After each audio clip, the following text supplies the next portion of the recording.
super low rates in the twos, that's kind of a catch, right? But let's talk about assumptions, because that's something that's coming up as rates go up. People want to know, what is an assumable mortgage? I'm getting actually a lot of calls on this. Well, let's talk about that then. So government loans, FHA, VA, USDA, have a clause in there that allows an individual to assume that mortgage. So let's say I have a mortgage on my house for $200,000. You come along as a buyer, can actually take over my mortgage at my current interest rate that I maybe obtained 3-4 years ago at a super low rate. So that's the upside. Awesome for you as a buyer. And as a seller, gives me some marketing tools out there to help sell my house, where I can say, I have an assumable mortgage, come take it over at this super low interest rate. So that's the upside. Unfortunately, there is more downside than upside to the assumable mortgage, just that make them somewhat impractical for most applications. So let's talk about that. The first one, and the biggest one,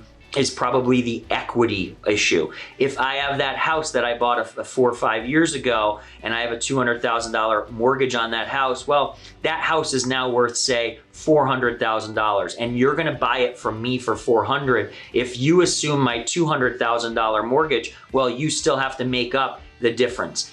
That $200,000 to get from you assumed my mortgage, and now you need to make up the other part. That's a down payment. That's a very large down payment. And by the way, with that very large down payment, while you do get my loan, most of those government loans still come with mortgage insurance, and most have life of loan mortgage insurance, which means it will never go away. So you're assuming my loan under my terms that may also have mortgage insurance. Depending on what the rate is, it may still be worth it, but know that the mortgage insurance could still exist there. For VA buyers, this actually is pretty good. If you've got a VA loan, you're buying from somebody who's a veteran who has a VA loan, and you've got a large down payment, well, there's no monthly mortgage insurance there for you anyway. So the VA, this might work for you a bit better than some of the other programs. Some other downsides, it's a little bit of a clunky process. You're not working through a mortgage origination department. You're working through a servicing department, meaning the people who collect the money for mortgages are now going through a process of approving you as my buyer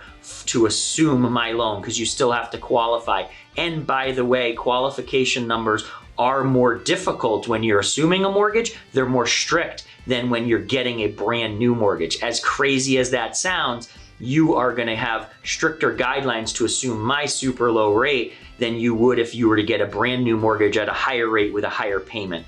Little bonkers, but that's the way it is. Also, it's still a seller's market currently. Now that could flip. When will that flip? I don't know, but there's cycles of all that stuff. It will at some point. When it's a seller's market, as a seller, if I've got 10 options, I might not want to go through the hassle of you assuming my mortgage. I might want to just pick one of those 9 other offers that are out there. So as a seller's market, it becomes a little more difficult. That's what you need to know about assumable mortgages. They're out there. It's something that can be done. Not super practical, so doesn't happen often. However, when you meet the criteria and it makes sense, it's a home run, especially with rates up and a lot of loans out there with interest rates down in the 2s and 3s that potentially could be assumable. If you've got questions about assumable mortgages, you should reach out to your realtor, your loan officer, to me. I'm happy to help as well. And that's what you need to know. If you found this information useful, please like, comment, share, whatever it is, whatever social media platform you're seeing on this. I'd love for you to follow and come back again to get some more information in the future on other important topics related to mortgages.